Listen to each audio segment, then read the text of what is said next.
har bir odam baribir ozgina xoinda, chunki o'z-o'ziga xoinlik birinchi qiladi. Orzu-havaslar haqida. Keyin siqilib yuradi.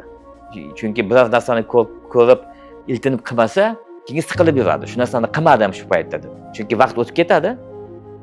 Uyda o'tiribdi, ko'rdingmi, lijani, snowboardni olib shuni uchib ko'rish kerak-da.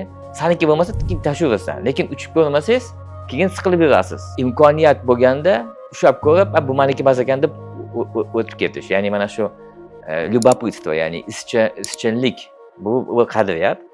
Ikkinchi, yoshlikdan bobolarimizdan qolgan, singdirilgan ichki qadriyatlar bor. Masalan, ichkilikka yaqinlashmaslik hech qachon. Qo'limda ushlamaganman. Yoki yosh bolalarni sigaret chekib ko'radi-ku, hayotda unaqa unga teginmaslik. Bularda men o'ylayman, shu yoshlikda yaqinlashmaydigan narsalarda buni shakllantirib qo'yilgan meni yoshligimda. Bu narsalarga qoyillik qilmayman. Lekin meni qadriyatlarim boshqa yonim atrofdagi o'zbeklar, O'zbekiston qadriyatlari yoki urf-odatlariga zid kelishi mumkin.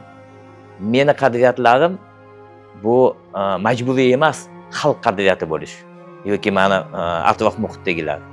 Men boshqacha bo'lishim ya'ni o'zim qadriyatlarim haqida gapiryapman. O'g'rilarda ham qadriyatlari bor. Baraskoy zakon deydi. Ular uni hech qachon chizig'idan o'tmaydi. Har bir qabilani, har bir odamda o'zini qadriyatlari bor.